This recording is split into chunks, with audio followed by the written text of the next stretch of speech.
Buenos días. Les saluda Juan José Córdoba, socio de KPMG. Les quiero dar la cordial bienvenida a todos los participantes y panelistas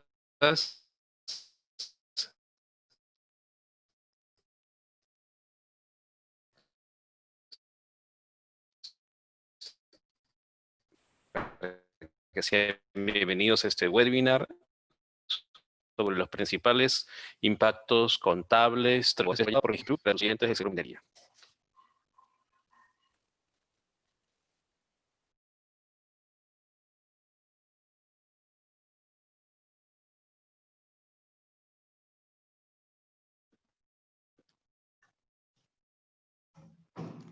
Buenos días a todos, nuestros participantes y panelistas. En esta oportunidad, en este webinar, nuestros panelistas de este evento nos acompaña el señor Juan José Córdoba, socio de auditoría de KPMG en Perú. Cuenta con más de 30 años de experiencia en auditoría en empresas del sector privado público, con especial énfasis en empresas del sector de energía y recursos naturales.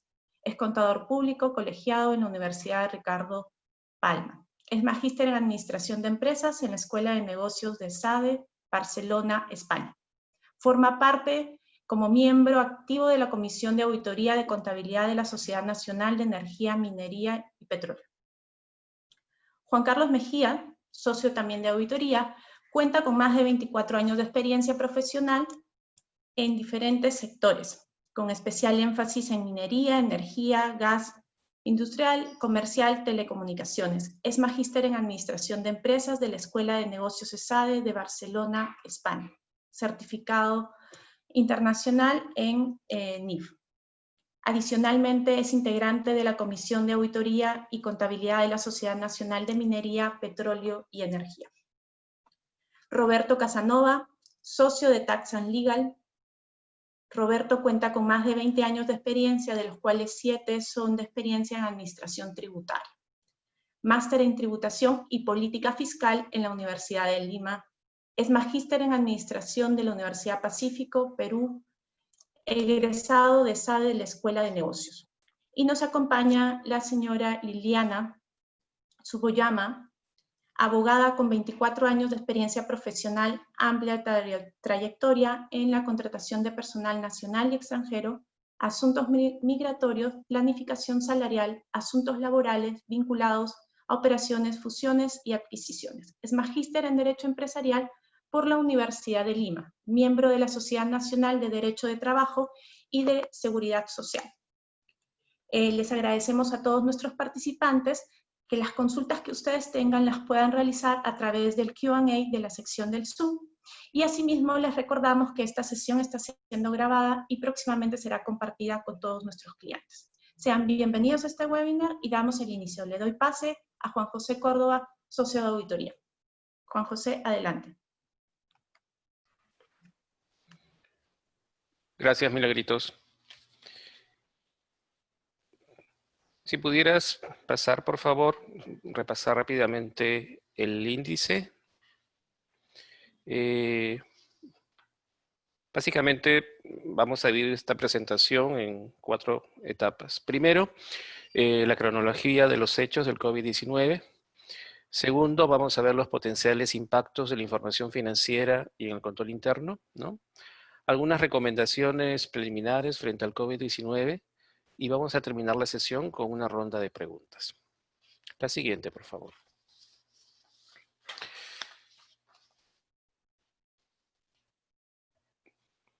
Tenemos que establecer una cronología de los hechos para ubicarnos en el espacio y en el tiempo, ¿no?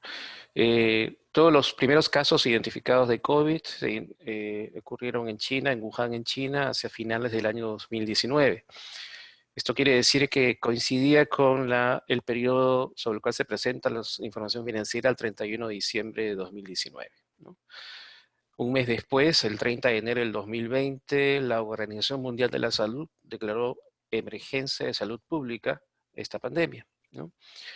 En Perú, la declaratoria del estado de emergencia se inició el 15 de marzo del 2020 y se inició también un proceso de cuarentena en el cual llevamos un poco más de 90 días a la fecha, ¿no?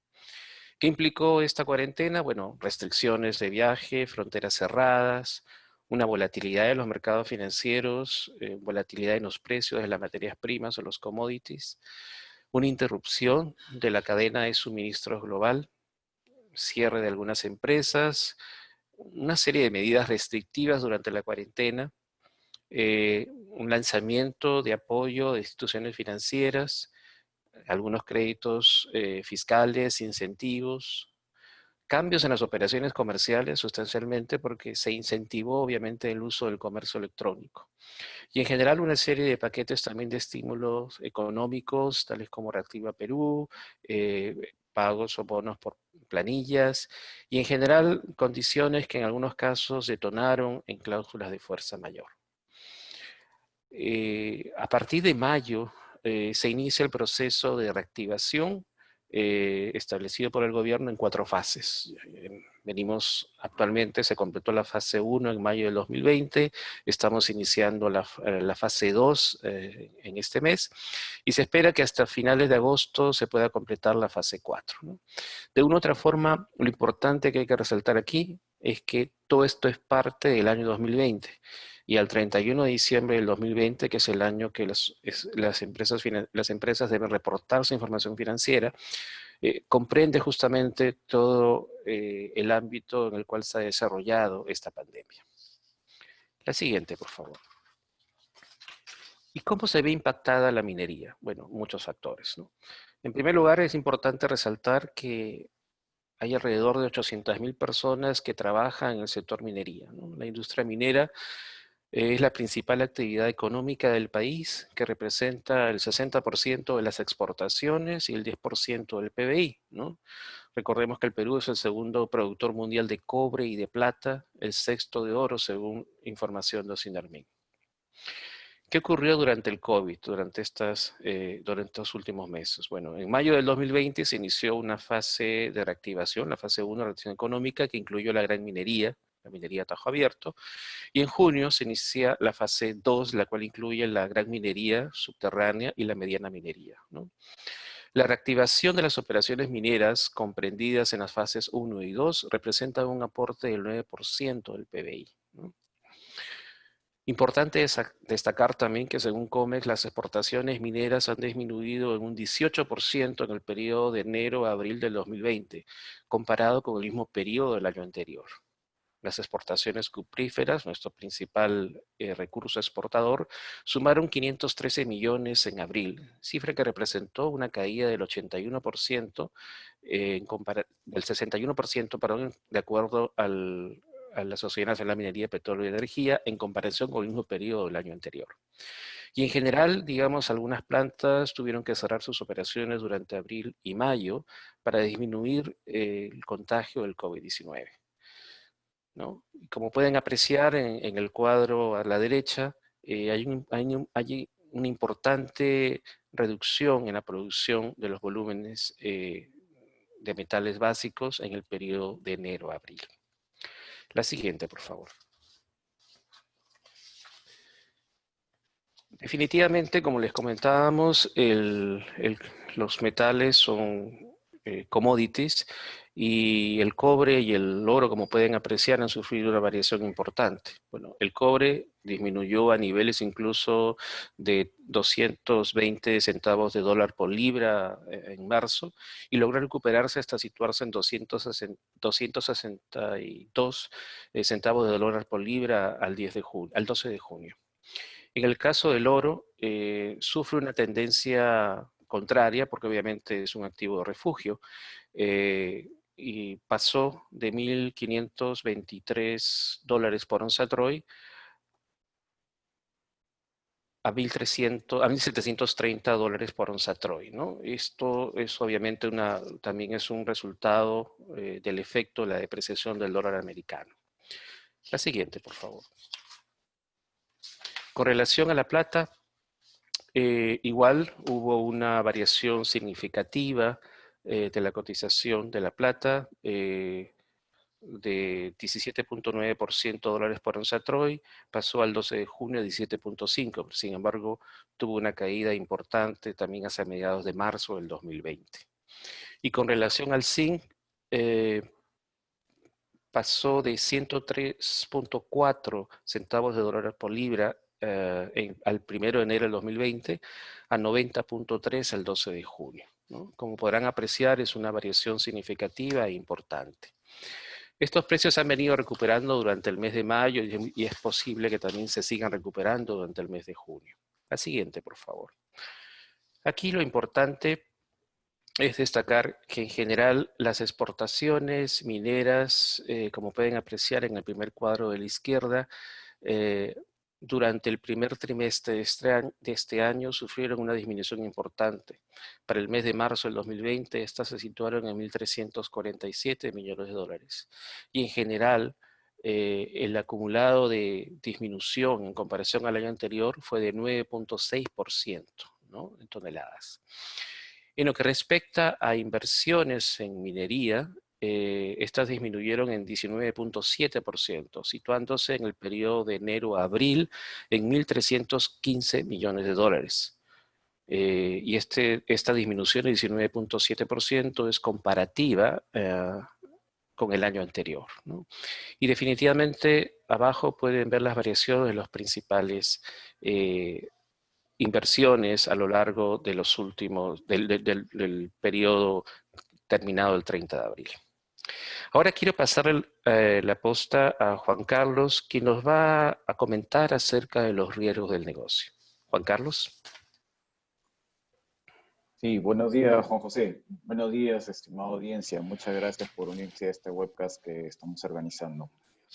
Bien, como ya lo indica Juan José, hay ciertos eventos que han venido sucediendo como consecuencia de COVID, ¿no?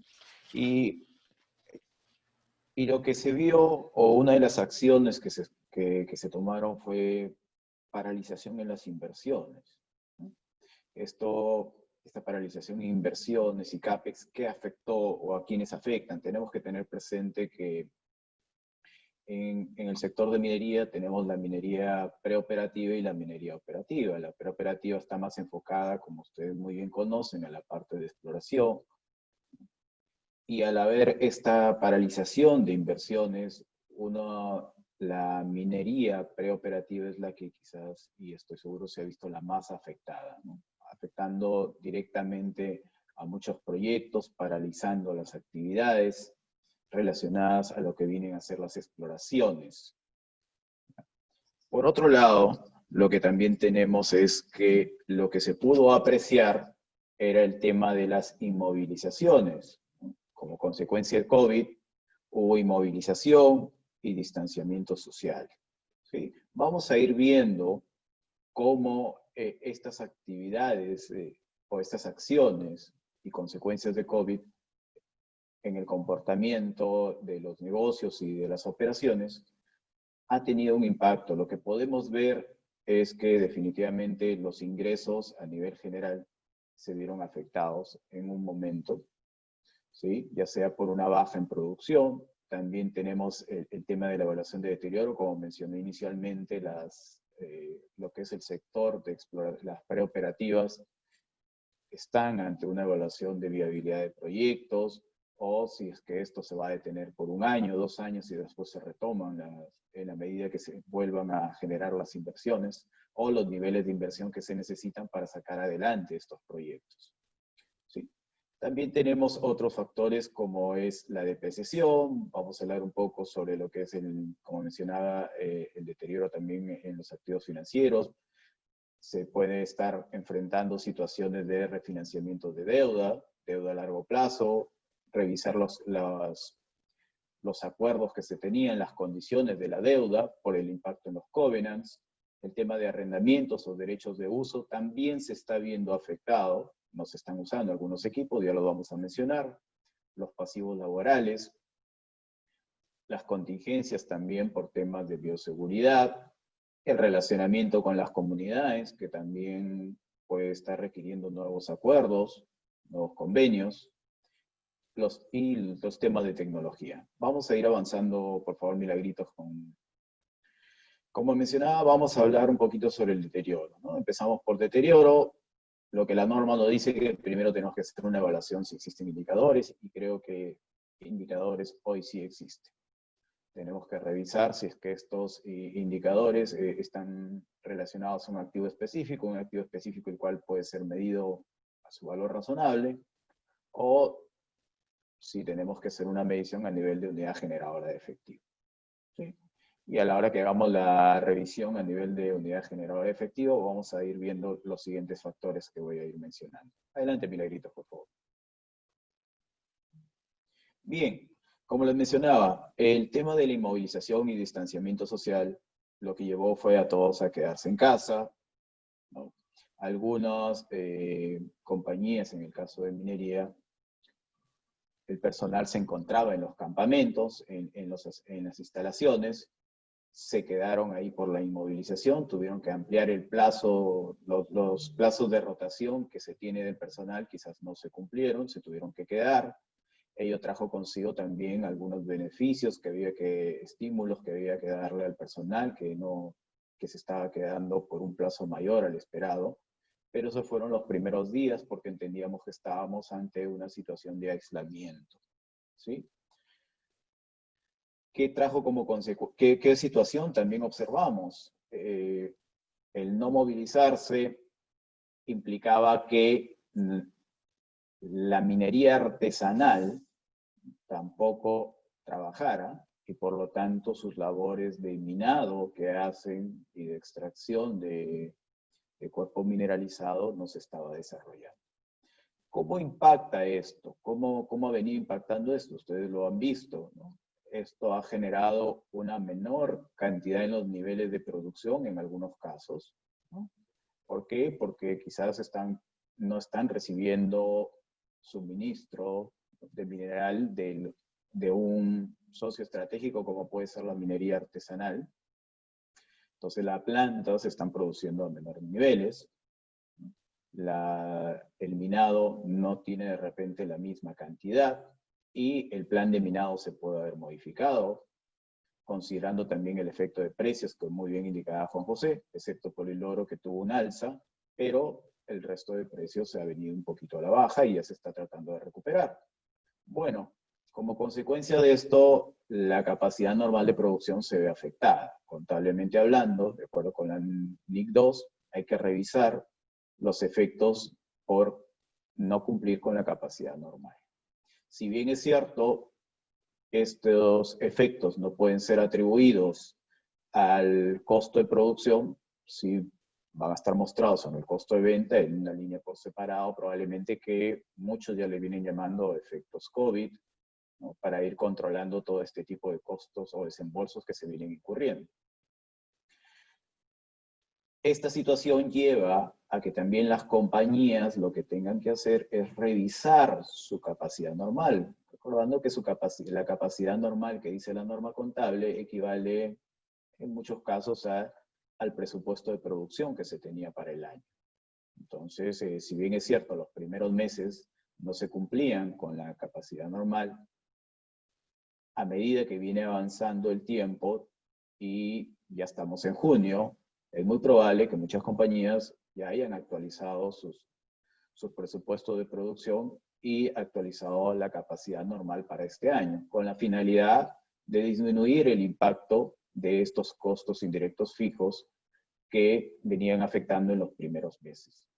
Ahora, aquellas compañías que hagan sus revisiones y que presenten información trimestral deben tener en cuenta también estos efectos, porque los estamos midiendo a marzo y también los vamos a medir a junio, ¿sí?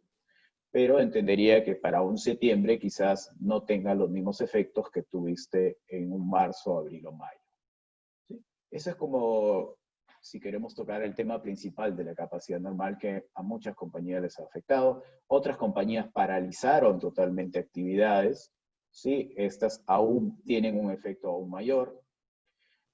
Y esto trae de la mano que se incurrieron en ciertos costos que no se esperaban. Como mencioné, algunas compañías le llaman los costos COVID. Sí, ¿cuáles son? Los costos de bioseguridad.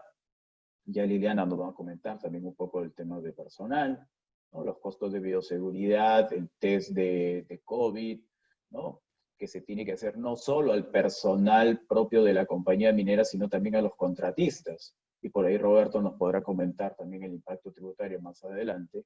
Sí, estos costos que yo estoy incurriendo, que me puede cuestionar el regulador tributario, porque no necesariamente son mis costos de la compañía, sino de terceros que tengo que incurrir. También los costos que han incurrido, por ejemplo, en lo que vienen a ser sus consultores, ¿no? Mayores costos para hospedaje, ¿no? O estadía del personal, los costos de transporte, ¿no? Ahora considerando que va a haber menor aforo, también eso implica, si antes usaba un bus para transportar a mi personal, ahora tengo que usar de repente 2 unidades. Y todos estos costos que ustedes los van teniendo bastante identificados, ¿no? La pregunta es, estos costos también, dentro de esto está el acondicionamiento de instalaciones, cumpliendo los nuevos protocolos de seguridad para ir en línea con el plan del gobierno que viene a ser el de Reactiva, ¿no? Pues entendemos que la minería, la gran minería, está en la fase 1, la minería que es mediana o pequeña, o que es socavón, como se le dice, quizás está en una fase 3 o se espera ya para julio, pero igual hay que empezar a hacer las actividades para poder estar en condiciones de reactivarse, ¿sí? Ahora, ¿qué pasa con todos estos costos? Sí, es cierto, debemos evaluarlos, aquellos que estén relacionados directamente con la producción, ¿sí? Y cumplen con lo que dice la definición de activo que te dicen las normas contables, van a ser capitalizados. Los que no van a ser presentados como gastos, ¿sí? Quiere decir que lo que estén, por ejemplo, lo del personal administrativo, habría que evaluar si es que realmente es un costo de producción o es un gasto, entendiendo que muchas de las compañías están trabajando vía remota el personal administrativo, ¿no? Entonces es un factor a considerar en el momento de hacer esta evaluación y de sobre todo documentarlo, cuáles son los criterios que se han considerado al hacer estos. Adicionalmente también tenemos costos sociales que lo vamos a tocar más adelante, como ya lo había mencionado, ¿sí? Otro de los, eso es por el lado de inventarios, ¿no? También, como ya mencionaba, si vamos a revisar el tema, vamos a hacer un test de deterioro, tenemos que revisar cómo esto va a impactar los flujos de caja futuros. Los flujos de caja a diciembre del 2019 no son los mismos que tenemos hoy, en junio del 2020, ni que teníamos en marzo del 2020. Todo esto va a ir aumentando, ¿no? Va a ir aumentando la información y debería ir disminuyendo el grado de incertidumbre que se va teniendo conforme nos acerquemos al 31 de diciembre del 2020. Y el mensaje importante es este. Si bien es cierto, la norma contable me pide que yo haga una evaluación de deterioro, después de que cumplí el primer paso de ver que existen indicadores, a la hora que hago este test de flujo, yo voy a ver qué ha pasado. Pero lo que les quería mencionar es que es importante que las compañías coordinen con sus auditores y hagan una revisión del modelo de test de deterioro que va a efectuar probablemente hacia septiembre, no más allá, con la finalidad de estar de acuerdo con los supuestos que van a ser aplicados y la metodología. Y quizás hacer una actualización de evaluación de deterioro en los flujos lo más cercano al 31 de diciembre, con la finalidad de poder llegar a cerrar sus estados financieros en las fechas que usualmente ya tienen comprometidas, ¿no? Y no se afecte porque todavía no se ha terminado de elaborar la evaluación de deterioro o los flujos de caja proyectados, actualizados, y la revisión por parte de los auditores.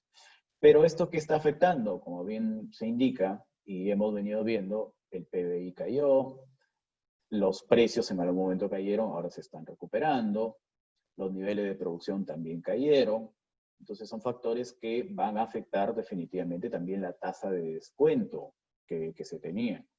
Las tasas de intereses o de financiamiento han caído en algunos casos. Entonces también son factores que se consideran a la hora de revisar los flujos de caja y que tenemos que tener, digamos, como bien dice la norma, la mejor estimación por parte de la gerencia más cercana al cierre. Ahora, cuando hagan la información trimestral, sí tienen que tener o revisar el impacto que puedan estar presentándose a periodos intermedios, ¿sí? Adicionalmente, si tocamos también el tema de los equipos que estuvieron paralizados, ¿no? Los niveles de producción cayeron. En minería sabemos que muchas compañías usan el método de unidades producidas, lo cual la norma contable te indica que si no hay producción, no tendrías que reconocer un gasto por depreciación. Sin embargo, tributariamente, ahí ya Roberto nos va a comentar, sin embargo, algunas otras compañías están con el método de línea recta. Las que están con el método de línea recta continúan su depreciación. Las que no, las que están por unidades producidas, probablemente han tenido una disminución o no tienen el registro de una depreciación por este concepto. Pero eso no excluye que tenga un cargo por deterioro o desgaste por el no uso de estos equipos, ¿sí? Si bien es cierto, no voy a tener en mis estados financieros una depreciación, un cargo por depreciación, pero sí voy a tener un cargo por deterioro. Y ya Roberto nos comentará cómo es el impacto de este deterioro desde el punto de vista tributario.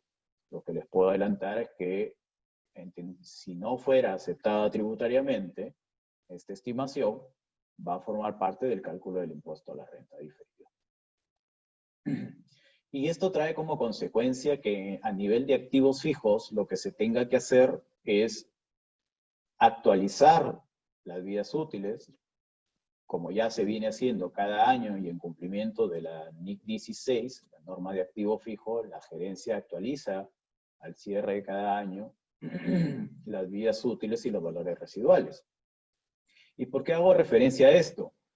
Porque entendiendo que estamos pasando a usar plataformas tecnológicas, algunos equipos probablemente vayan a disminuir y vayan a tener un cambio significativo en su vida útil, porque pueden tener o se van a ver en la necesidad de ser reemplazados, ¿no? Por el mayor uso de tecnología, que si bien es cierto ya el sector está avanzado en uso de drones y todos los temas de tecnología, robótica, pero esto implica también acelerar muchos procesos o proyectos que tenían de avances tecnológicos. ¿Qué más tenemos que ver? Cuando hablo de la depreciación y el deterioro, también entra a tallar acá el derecho de uso, pero es un capítulo que lo vamos a tocar más adelante. Una vez más, estos indicadores de deterioro tenemos que revisarlos también por unidades generadoras de efectivo, ¿sí? Avanzamos, por favor, Milagritos, en la siguiente. ¿Qué otra cosa tenemos? Como les comenté inicialmente, la paralización de inversiones en lo que viene a ser las exploraciones ha afectado a las mineras preoperativas, ¿sí? Y por ende también en las mineras operativas a aquellos proyectos de, digamos, de exploración que se tenían, ¿no? Que se quedan congelados. O en stand-by hasta nuevo aviso, hasta entre 1 año o 2 años, según lo que actualicen sus proyecciones. Pero si las compañías tienen inversión en algunas compañías preoperativas, definitivamente voy a tener que revisar el valor, ¿no? El costo que está registrado a nivel de estados financieros separados, porque tengo un indicador de un potencial deterioro de valor de las acciones de la compañía preoperativa. Estamos hablando, si bien es cierto, de un tema momentáneo, pero igual se ve reflejada una disminución en el valor y es muy probable que se tengan que revisar, ya sean asociadas, ya sean negocios conjuntos o subsidiarias. Igual se va a tener que hacer una revisión en cumplimiento de lo que te dice la NIC 28. Por otro lado, si hablamos de las compañías mineras preoperativas, si algunas de ellas estaban próximas a pasar a una etapa en la cual ya iban a ver luz verde para empezar a construir y producir, probablemente esto genera un freno. Y si tenía algún beneficio tributario, que ya en unos minutos nos comenta Roberto, el recupero de estos beneficios tributarios podría ser cuestionado, ¿sí? Lo que te dice, por ejemplo, si yo traía un impuesto a la renta diferido activo que lo reconocí en el 2019 porque para mí ya era inminente que a partir del 2020 o 2021, 2022 ya estaba por empezar a operar y generar ingresos contra el cual yo lo iba a aplicar este crédito, probablemente hoy no tenga que reconocerlo y más bien tendrá que reconocer un deterioro porque este activo o este impuesto a la renta diferido no va a ser recuperable. Y con esto le paso la palabra a mi socio Roberto Casanova Regis para que nos comente de lo que acabo de mencionar, cuál sería el impacto tributario. Adelante, Roberto. ¿Qué tal, Juan José? Juan Carlos, muy buenos días. Buenos días a la audiencia. Muchas gracias por atender este webinar. Efectivamente, como bien mencionaba Juan José, como bien mencionó Juan Carlos, el COVID-19 ha generado un entorno económico retador en donde a nivel financiero, para enfocarnos en el tema del deterioro del valor de los activos no financieros de los que está hablando Juan Carlos, concretamente el Fondo de Comercio, el deterioro del derecho de llave, el deterioro de los activos intangibles de duración limitada, el deterioro del valor razonable de los activos para la inversión. Todo este entorno de COVID-19 genera la necesidad de establecer una medición del deterioro de estos activos. Sin embargo, debemos de entender que de manera general, el deterioro financiero no siempre y no necesariamente tiene un efecto concreto en materia fiscal. Entonces, la regla general es que cualquier reconocimiento de deterioro a nivel financiero no tenga un efecto fiscal. Pero tenemos que ser lo suficientemente cuidadosos de que esta afirmación no es del todo exacta, sino que hay que ver que en algunos casos el deterioro financiero, cuando está asociado a algunos activos no financieros, sí podría tener algún reconocimiento fiscal. Concretamente hablando, me refiero al tema de los intangibles de duración limitada o al valor razonable de los activos para la inversión, como es el valor de las acciones en empresas asociadas o en negocios conjuntos. Y es que lo que tenemos que evaluar para ver si es que el deterioro el deterioro financiero generado por el COVID-19 en un activo no financiero tiene un impacto fiscal, tenemos que determinar si lo que va a generar el deterioro es una pérdida irrecuperable, susceptible de ser absorbida o recuperada en algún momento. En consecuencia, si se produjese un deterioro en un activo intangible o un activo no financiero, lo que tenemos que evaluar es que este deterioro debería en principio ser absorbido en los casos de enajenación de activos por el menor valor de mercado obtenido con motivo de la enajenación del activo. Por el contrario, si el activo no es enajenado, pero sí ha sufrido un deterioro, tenemos que evaluar si es que el deterioro financiero generado por el COVID-19 ha generado o no una pérdida irrecuperable. Y si ha generado una pérdida irrecuperable, no susceptible de ser recuperada en el tiempo, podríamos estar hablando de que podríamos aplicar el artículo 37, literal D, de la Ley del Impuesto a la Renta, en donde podemos reconocer como efectos en resultados la pérdida irrecuperable generada en cabeza del activo no financiero. ¿Y esto por qué? Porque recordemos que, por ejemplo, una inversión en una asociada reconocida a su valor razonable o a un valor de participación patrimonial con motivo del COVID podría generar una reducción en el valor nominal de sus acciones o podría entrar en un proceso de disolución, liquidación y extinción o eventualmente en un proceso de reducción de capital para la absorción de pérdidas. Y todos estos eventos hacen que sea posible reconocer con efecto en resultados el deterioro generado por que el deterioro generado por el COVID-19 se traduzca en algún nivel de reconocimiento para efectos fiscales en el activo, ¿no? Y con esto le devuelvo la palabra a Juan Carlos.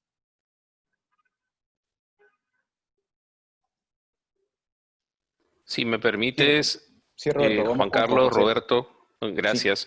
Sí, en general yo creo que es importante destacar que el entorno económico es retador, ¿no? Y definitivamente todo esto tiene un impacto potencial en los activos, ¿no? Juan Carlos, si no hay otro tema sobre este punto, podemos pasar a ver el impacto en los instrumentos financieros. Sí, Gracias. avanzamos, Juan José, gracias. A ver, Milagrito, si nos ayudas con la siguiente lámina. Efectivamente, tenemos a ver, los instrumentos financieros, recuerden, tenemos que medir, se van a medir a valor razonable en los estados financieros. Todos estos impactos de la caída de precios, el tema de los niveles de producción, el tema de las caídas del PBI, el ambiente económico mundial, todo esto nos lleva a pensar de que va a haber una variación en el valor razonable de los estados financieros que va a tener que ser medido y que va a tener que ser reconocido. Por ejemplo, si tenemos relaciones de cobertura o teníamos deuda también, ya se veía a partir de en marzo, abril, primeros días, algunas comunicaciones de algunas compañías mineras que estaban renegociando sus condiciones de deuda. Aquellos que tenían préstamos sindicados estaban renegociando sus condiciones de deuda y plazos. ¿Por qué? Porque recuerden, muchas veces cuando se tienen estos préstamos sindicados hay unos covenants que cumplir. Entonces, desde el punto de vista de auditoría, el no cumplir con estos covenants sí me va a afectar, me puede afectar la opinión siempre y cuando no tenga yo esta carta del waiver de no cumplimiento de covenants fechada antes del 31 de diciembre, en este caso del 2020. Ahora, una vez más, esta variación en los instrumentos financieros, el mark to market que se va a obtener, sobre todo aquellos que tienen, digamos que hacer presentación intermedia, es importante tenerlo e ir reconociéndolo. Porque hago énfasis en revisiones interinas que se hagan o que se tengan que presentar, porque recuerden que el regulador, la SMB, ya ha cursado cartas a las compañías reguladas solicitando que alcancen este diagnóstico, evaluaciones de impactos y cómo el COVID viene afectándolos. Entonces, para seguir hablando de instrumentos financieros, como les decía, sí, va a haber tenemos un efecto, hay que revisar el tema de covenants, hay que revisar el mark to market, hay que revisar la relación de cobertura. Y algo que nos mencionaba Juan José, la caída en los precios, aquellos que, recuerden, tenemos lo que antes era el derivado implícito por ajuste de precios, ¿no? Aquellos que seguimos manejando el tema de ajuste de precio cuando venden concentrado de mineral, o las condiciones comerciales pactadas implican que se ajuste el precio, ¿no? Desde la fecha de embarque hasta la fecha de liquidación, van a tener un impacto.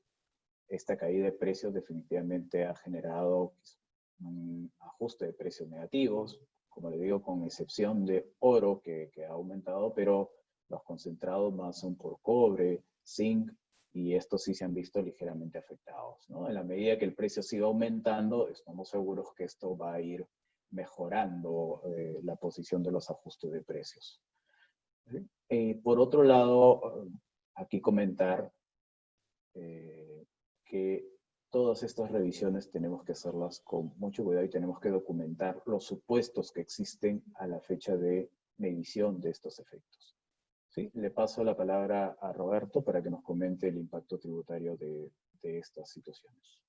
Muchas gracias, Juan Carlos. Efectivamente, el COVID-19 exige la medición del valor de los instrumentos financieros y, en consecuencia, una reducción, por ejemplo, en el valor razonable de los activos financieros, y me refiero a cuentas por cobrar, cuentas comerciales, préstamos, arrendamientos financieros, títulos de deuda, compromisos de préstamos y garantías financieras, tienen que ser evaluados con base en la comparación con su valor observable en el mercado. Y en esa evaluación se debe tener especial cuidado en medir la pérdida crediticia esperada en las cuentas por cobrar y eventualmente la situación de default en la que pueden entrar los deudores. En consecuencia, se hace necesario en un escenario COVID-19 la renegociación de las condiciones en el instrumento financiero en términos del principal y los intereses.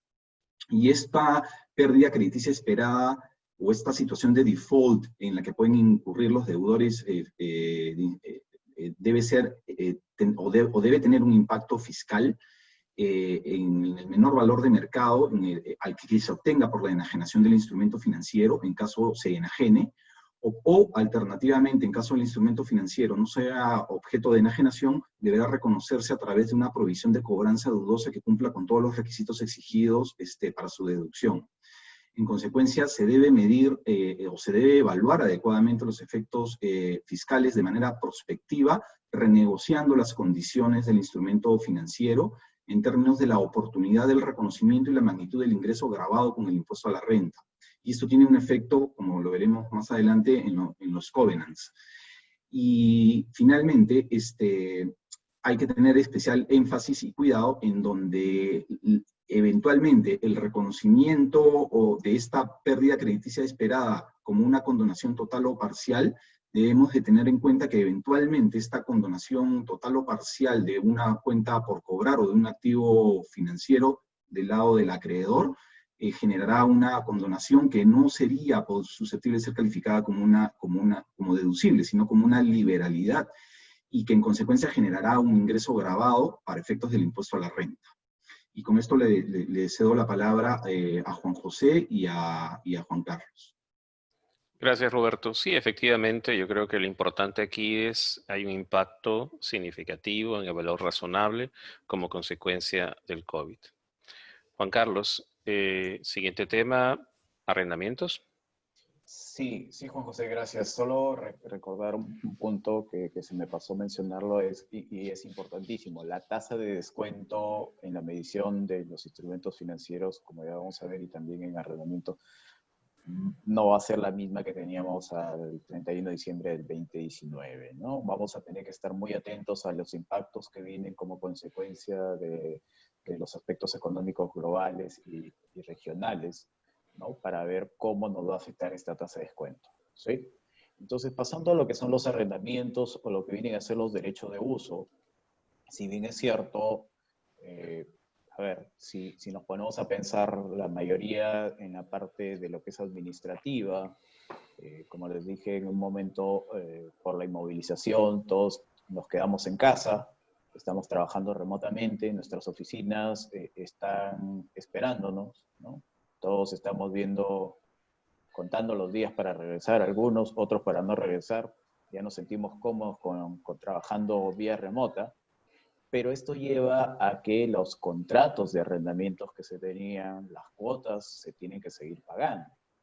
En algunos casos, acá tenemos, y hago presente este tema porque hay una modificación a la NIF 16 que emitió el IASB y que ya está vigente desde junio del 2020, que nos dice lo siguiente: si yo tengo un contrato y lo que estoy haciendo es pidiendo un periodo de gracia porque tuve complicaciones económicas y no puedo pagar mi cuota ¿Aló? del mes, y lo que están haciendo ¿Aló? es...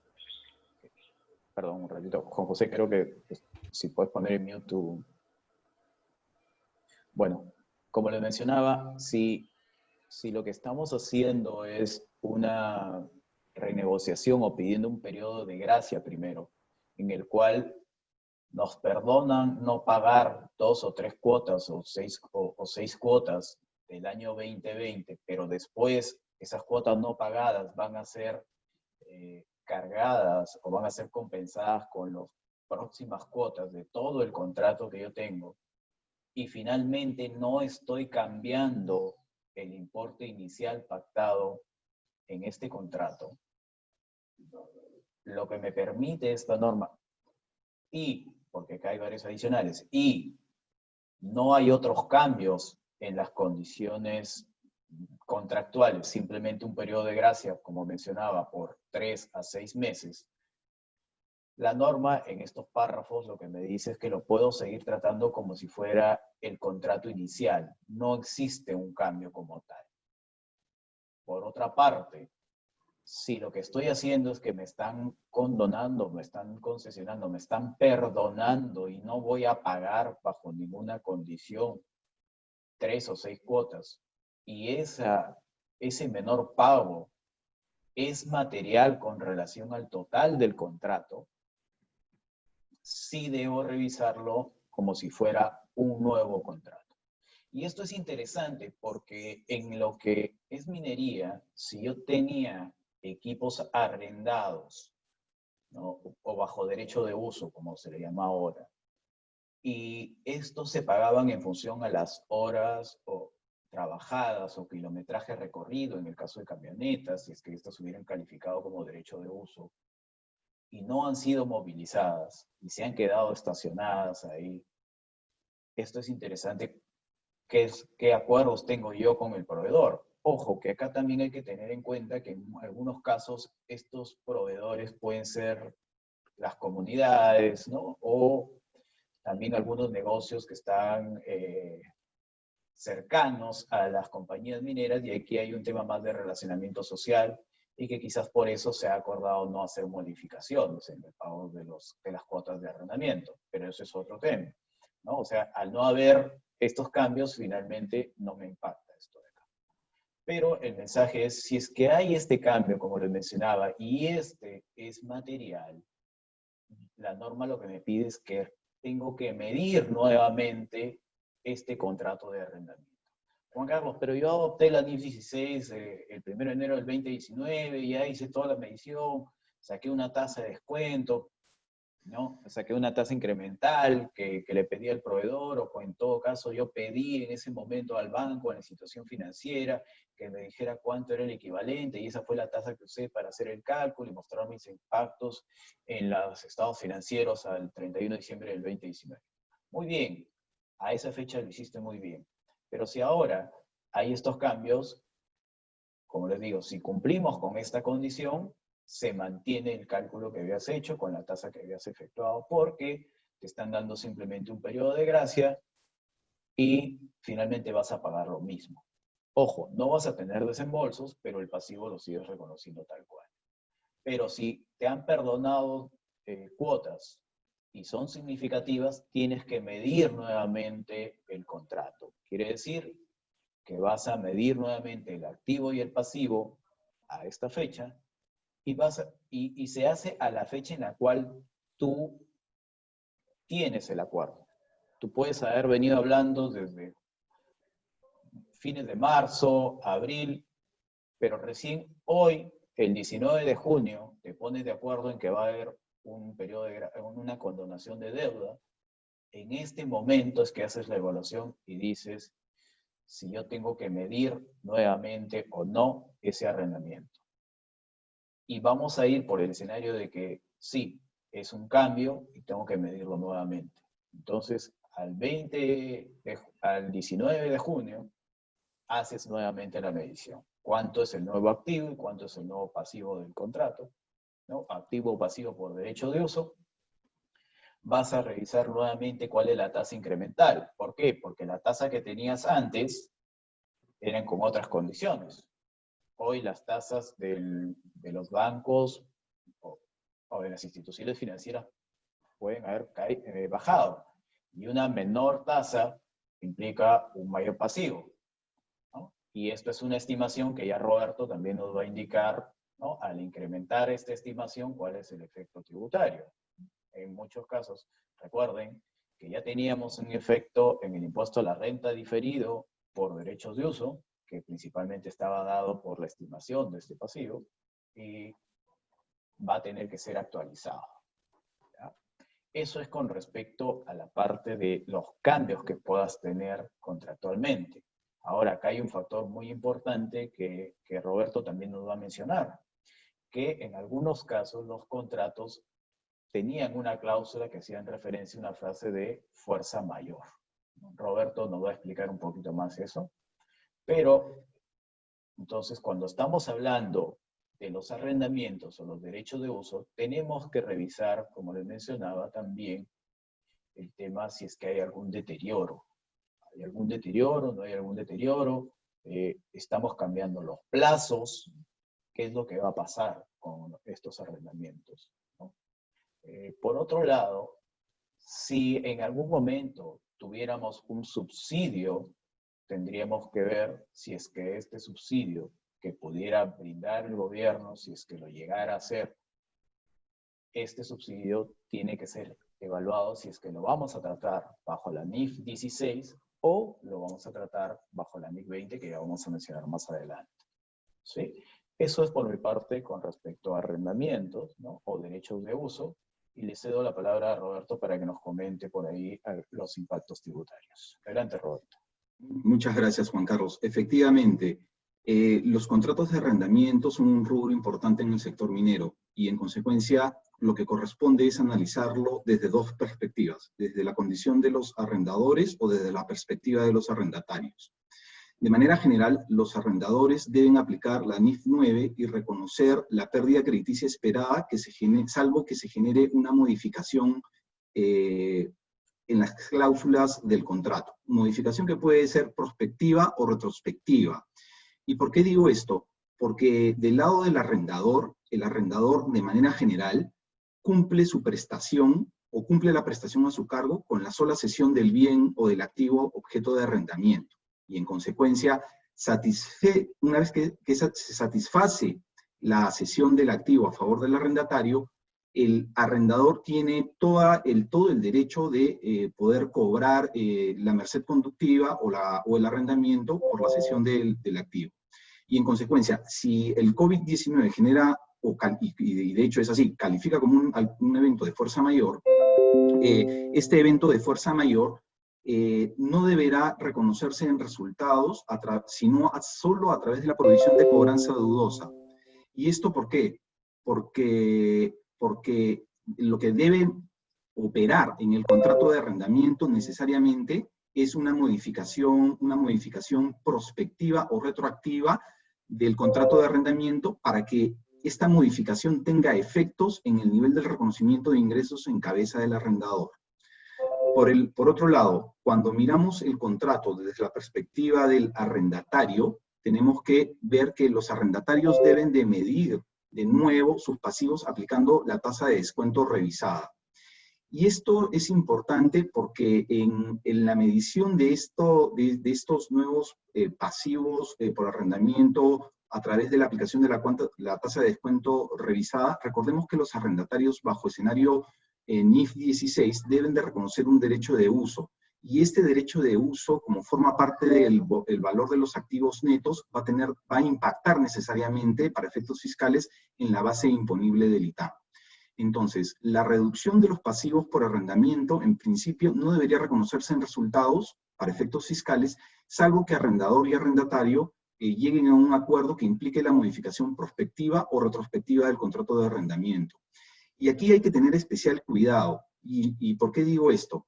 Porque cualquier modificación al contrato de arrendamiento, y que en la práctica la estamos viendo a través del otorgamiento de concesiones entendidas como periodos de gracias, reducción de cuotas de arrendamiento, perdones, liberalidades, condonaciones, tienen que ser contractualmente bien evaluadas a efectos de evitar que este perdón o la concesión de este periodo de gracia no genere un indebido diferimiento del ingreso tributable. Porque si esto sucede, nos metemos a un problema de evasión. En consecuencia, en dicho escenario, el arrendador deberá reconocer el otorgamiento de una concesión dentro del contrato de arrendamiento como una liberalidad no deducible para efectos de la determinación del impuesto a la renta, salvo, nuevamente, que se recurra al ajuste prospectivo o retrospectivo del contrato. Por otro lado, el arrendatario deberá reconocer una condonación y, en consecuencia, un ingreso gravado con el impuesto a la renta, salvo que, nuevamente, como lo he dicho, ocurra el ajuste prospectivo o retrospectivo del contrato. Esto no sucede tanto en los contratos de arrendamiento, en donde la retribución que percibe el arrendador en el sector minero está calculada sobre la base del uso efectivo del bien arrendado. En estos casos, estos contratos, por efecto de las cláusulas automáticas de ajuste sobre la base del uso efectivo del bien arrendado, ajustarán automáticamente el ingreso. Recordemos que en los contratos de arrendamiento en el sector minero es bastante usual que no solamente se alquile el equipo, sino que también se alquile el equipo con operarios. Y en consecuencia, si el COVID-19 genera un evento de fuerza mayor que en cabeza del arrendador hace que no pueda contar con los operarios y que en consecuencia no pueda prestar el servicio a los niveles esperados, precisamente por el evento de fuerza mayor, debería ajustarse el ingreso tributable en cabeza del arrendador.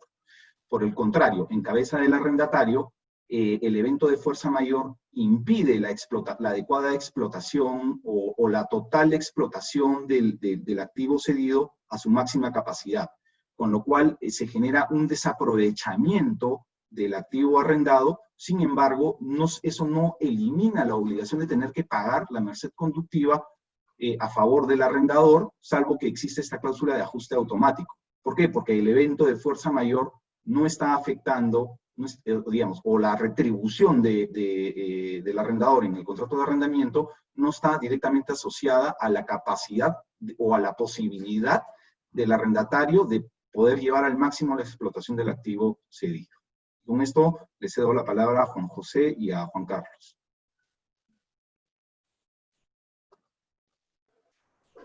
Gracias, Roberto. Yo creo que es muy ilustrativo lo que estás comentando. Definitivamente, creo que los contratos, esto lo mencionó Juan Carlos, los contratos de equipos arrendados en función al uso, un punto importante a resaltar es aquellos que pudieran tener con comunidades, obviamente hay un fin social detrás de esto, y obviamente afecta el relacionamiento social, ¿no? Juan Carlos, ¿algún tema adicional?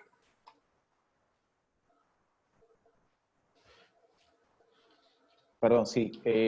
Aquí es interesante recalcar si algunos contratos califican como onerosos, probablemente no vayamos a poder hacer ningún cambio en esto y vamos a tener que seguir incurriendo en el pago y vamos a tener que seguir inclusive reconociendo el pasivo, ¿no? Esos son contratos onerosos, son aquellos en los cuales lo use o no lo use el activo, voy a tener que seguir pagando la cuota. ¿Quieres comentar algo ahí, Roberto? Sí, justo, y súper importante lo que mencionas, Juan Carlos, efectivamente.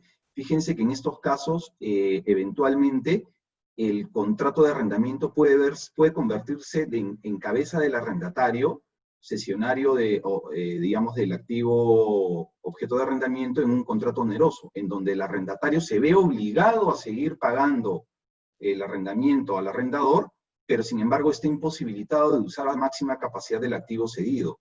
Y en consecuencia, o eventualmente está impedido de usarlo. ¿Por qué? Porque está en una situación de fuerza mayor de COVID-19 que no le permite aprovechar económicamente el activo, porque tiene la mina paralizada.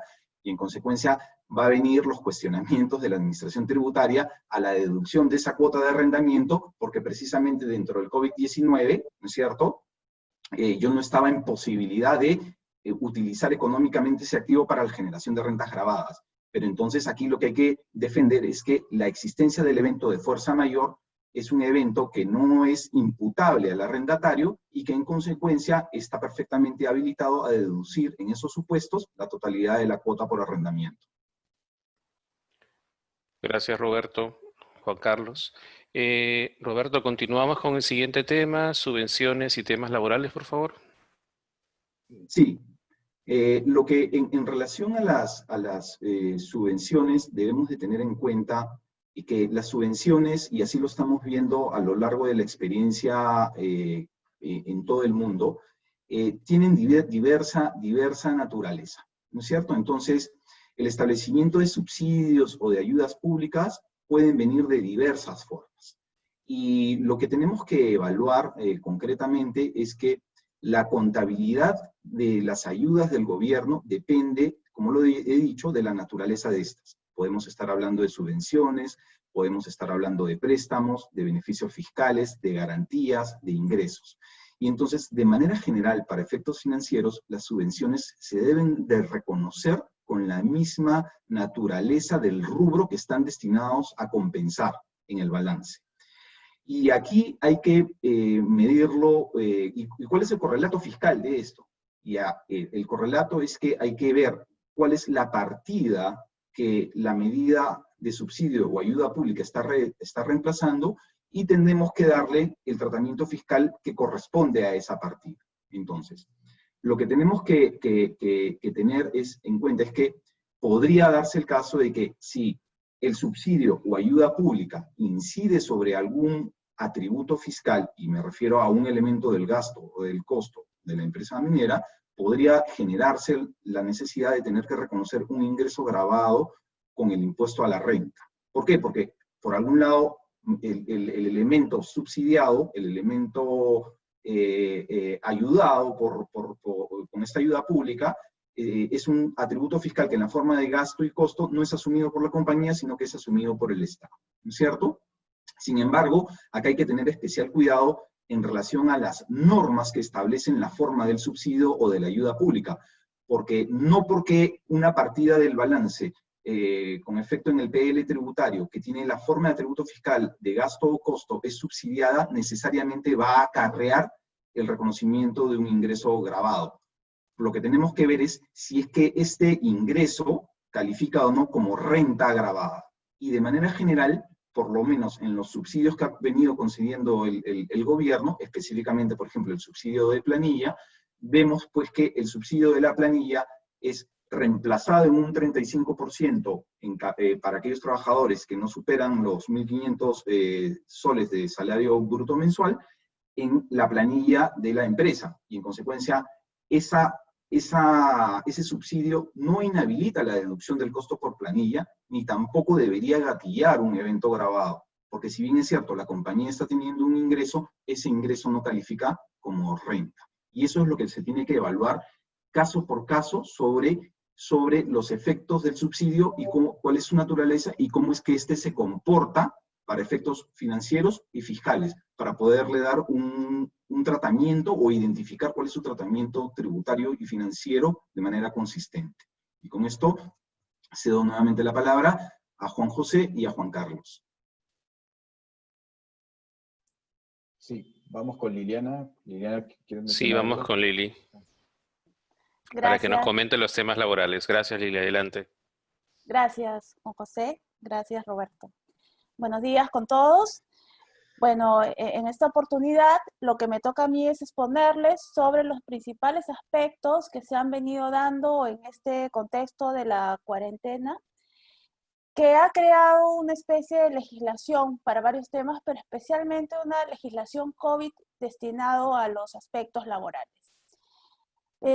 Y creo que varios de los asuntos que se han venido aplicando durante el periodo de cuarentena, aun cuando se hayan reactivado las actividades de las empresas, van a ser regulaciones o situaciones o relaciones laborales que van a continuar operando aún después de culminada la cuarentena.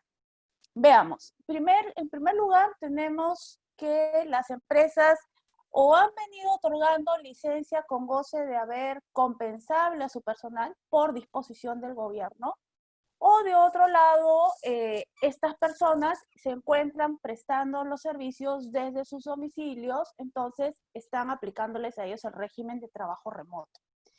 En el caso de aquellas personas que hayan tenido que otorgarles licencias con goce de haber compensable porque no podían desarrollar trabajo remoto, o si la empresa continúa en actividades, no podían acudir al centro de trabajo.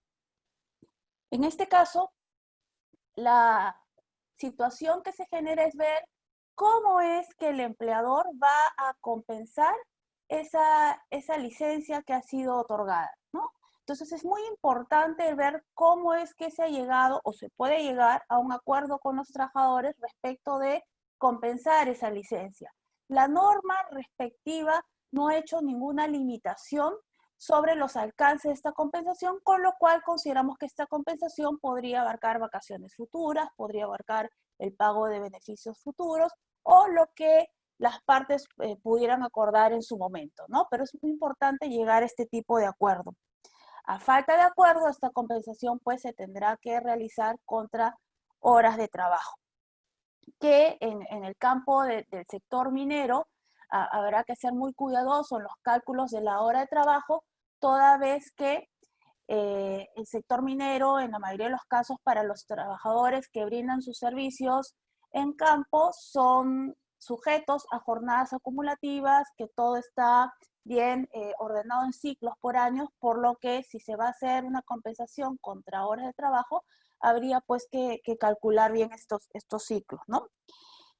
En segundo lugar, de otro lado, ¿no? La otra cara de la licencia con goce de haber compensable, tenemos aquellos trabajadores que están bajo el régimen de trabajo remoto. Este régimen de trabajo remoto se sustenta en una norma dictada por el gobierno que permitía a los empleadores imponer esta modalidad laboral, ¿no? No sin antes establecer ciertas formalidades, como por ejemplo comunicárselos a los trabajadores. Y acá sí me voy a detener un ratito en esto. ¿Por qué? Porque me imagino que, como señalaba antes, culminada la cuarentena, muchos empleadores van a querer continuar con esta modalidad contractual por diversos motivos, por ejemplo, para garantizar la salud de sus personal. Bueno, entonces es importante, sobre todo si se van a continuar con esto, verificar, por ejemplo, si se han cumplido con señalar a los trabajadores cuáles van a ser las condiciones para la prestación de estos servicios, ¿no? Cuáles van a ser sus obligaciones, cómo es que el empleador los va a supervisar. ¿Y por qué es importante? Porque ya he tomado conocimiento de ciertos problemas o de ciertas incomodidades de ciertos empleadores que sienten que algunos trabajadores durante el trabajo remoto no están prestando el servicio como debería hacerlo.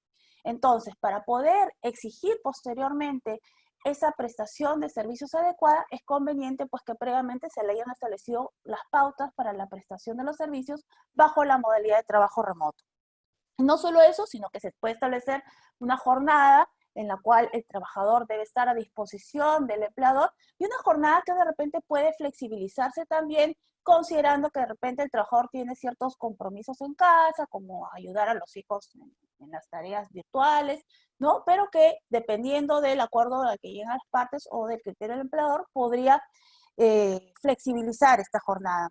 Muy importante también establecer las condiciones de seguridad y salud en el trabajo durante la prestación del trabajo remoto, ¿no? Y si van a tener que acceder a ciertas plataformas especiales a las que nunca habían tenido acceso, pues brindarles la capacitación correspondiente.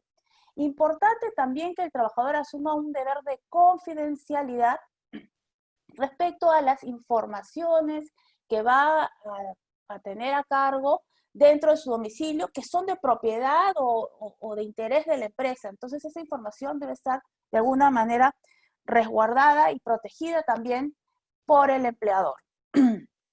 Y asimismo, bueno, el compromiso del trabajador de cumplir con todas estas medidas que le dicte el empleador. De otro lado, también han podido tomarse otro tipo de medidas como son reducciones de jornadas, que hay que ver cómo es que se han pactado en cada caso particular, porque a veces dependiendo del trabajador, estas reducciones han podido ser acordadas con ciertas condiciones especiales, como por ejemplo respetar la remuneración originaria cuando voy a calcular los beneficios sociales, ¿no? Entonces hay que ver cuál es el tratamiento que se va a dar a cada caso concreto, ¿no? En estos casos, reducciones de jornada con reducción de remuneración o reducciones de remuneración, que siempre, recuerdo, hay que respetar la remuneración mínima vital. Aquellas empresas que hayan postulado la suspensión perfecta de labores y comunicado esta decisión al Ministerio de Trabajo, bueno, ya sabemos que en los últimos días el Ministerio de Trabajo ha estado resolviendo o notificando sus decisiones sobre estos temas y lamentablemente en la mayoría de los casos han desaprobado estas autorizaciones, ¿no? Parece que el criterio mayoritario ha sido descartar estas aprobaciones. Aparentemente han sido decisiones que los interesados encuentran que no han sido debidamente motivadas. ¿Qué quiere decir? Que no se ha cumplido con señalar por qué se está denegando la solicitud, ¿no? Entonces hay que tener también mucho cuidado en eso. Obviamente que estas primeras decisiones pueden estar sujetas de impugnación. Y también tener en cuenta, y muy importante, los temas de seguridad y salud del trabajo que mencionó Juan Carlos también en un comienzo, y es que el empleador es responsable de todo lo que ocurra dentro de su centro de trabajo y en esa medida va a ser responsable de cumplir con todas las medidas sanitarias impuestas por el Estado peruano y también las que se autoimponga la propia empresa por la naturaleza de sus actividades, ¿no? Porque no solamente se trata de seguir los lineamientos generales, sino que también hay responsabilidad de ver, de acuerdo a los riesgos a los que están expuestos mis trabajadores en función a mi actividad, también ver cómo deben ser mis protocolos sanitarios en materia de COVID-19, ¿no? Y especialmente en los centros mineros en los que se trabajan por jornada acumulativa, en que hay grupos de trabajadores que entran, otros que salen, ¿no? Ver cuál va a ser esos protocolos y esos procedimientos para evitar contagios, ¿no? Y por último, también tener presente, pues, que hay que respetar la situación de los trabajadores de riesgo, y si va a haber trabajadores de riesgo que van a querer prestar los servicios, ¿no? Llevar a cabo las evaluaciones correspondientes para que suscriban también la declaración jurada que les permita brindar estos servicios, ¿no? Entonces, estos, bueno, han sido los principales temas que a modo de pantallazo hemos querido resaltar en este momento, y los aspectos contables vinculados a estos temas se los va a explicar en este momento Juan Carlos. Gracias. Gracias, Liliana. Sí, muy bien. Vamos a comentar sobre el tema de subvenciones del gobierno, como ya había comentado Roberto. Acá lo que tenemos que tener presente es lo que rige es la NIC 20, y esta NIC lo que nos dice, esta norma nos dice que podemos reconocerlo como otros ingresos o como una deducción de gastos. En el caso que mencionaba Roberto, por ejemplo, el subsidio que se ha recibido del 35% por remuneraciones hasta 1.500 soles, en algunos casos a las compañías mineras probablemente no les esté afectando esto, ¿no? O puede ser en menor escala, pero esto se esperaría que sea una deducción del gasto de personal. ¿Por qué? No es otro ingreso. Esto es lo que está buscando la naturaleza de este beneficio, precisamente es para compensar o beneficiar el gasto de personal que se está teniendo. Entonces, debería ser una deducción, o se esperaría que fuera una deducción en el gasto de personal. Por otro lado, aquellos que están con los programas de Reactiva Perú, o aquellos en los cuales tienen o implica el uso de una tasa de descuento, una tasa de interés menor por algún financiamiento, recuerden, por el lado de instrumentos financieros lo que tenemos que hacer es medir a valor razonable. Tenemos que ver si es que la tasa del mercado es distinta, es menor, perdón, la tasa del mercado es mayor a la tasa que yo estoy recibiendo, estoy teniendo un beneficio. Esto no va a ser otro ingreso, esto va a ser una deducción en los gastos de financiamiento que yo pueda tener. Y definitivamente también voy a tener que hacer una revisión. Como todos estos temas tienen un impacto tributario y un impacto en las tasas, ya sea en el cálculo del impuesto a la renta corriente o el impuesto a la renta diferido, vamos a tener un impacto en la tasa efectiva anual. Lo que quería mencionar también es con respecto a beneficios de personal, en línea con lo que venía mencionando Liliana. Recuerden, en la industria minera es una transacción importante y común en algunas, sobre todo las que son subsidiarias de empresas públicas del exterior, que tengan un plan de beneficios para los ejecutivos claves, como es un plan de pago basado en acciones u opción de acciones, ¿no? Que están bajo el alcance de la NIF 2. En este caso, sí sería importante revisarlo, porque los supuestos o las condiciones que estaban en el plan inicial o no se están cumpliendo, porque quizás han cambiado, no se van a dar las condiciones, o quizás también están evaluando a nivel de casa matriz emitir una adenda o una modificación a ese plan. Y eso es importante considerarlo para revisar si tengo que efectuar un cálculo, cómo voy a actualizar mi cálculo del pago basado en acciones sobre estos ejecutivos, o si es que también, y definitivamente, otro de los supuestos es la volatilidad y el precio esperado de las acciones. Recuerden que en este cálculo, antes de que se metan digamos, al modelo, ya sea al modelo económico financiero, que puede ser el Black-Scholes Model, el binomial o el de Monte Carlo, uno de los supuestos a considerar también viene a ser el precio esperado de las acciones, ¿no? Y esto impacta definitivamente en el cálculo del valor razonable de esta obligación o de este beneficio que se tiene para los empleados, lo cual se va a ver reflejado en resultados. Y por otro lado, es importante, sobre todo, considerar si es que voy a seguir teniendo esa obligación o definitivamente, al no haber una actualización de este plan, no tengo una obligación. Por otro lado, como también mencionaba Liliana, bueno, y lo mencioné al inicio, esta situación de quédate en casa, de inmovilización, algunos trabajadores tuvieron que quedarse en los campamentos mineros más del tiempo esperado, ¿no? Cuando ya les tocaba de repente salir, y tuvieron que quedarse por un plazo mayor de 45, 30 días. Algunas compañías optaron por darles algún bono, algún beneficio. Tenemos que revisar esos beneficios y reconocer esas obligaciones, ¿no? Bajo qué condiciones han sido dadas, tiene que revisarse ese tratamiento. Adicionalmente, algo que indicó Liliana, recuerden, la población de riesgo. Es muy probable que, si bien es cierto, en la industria minera se estila mucho hacer el chequeo médico para el personal, ¿no? Por las condiciones geográficas donde se trabaja, tengamos personal de riesgo.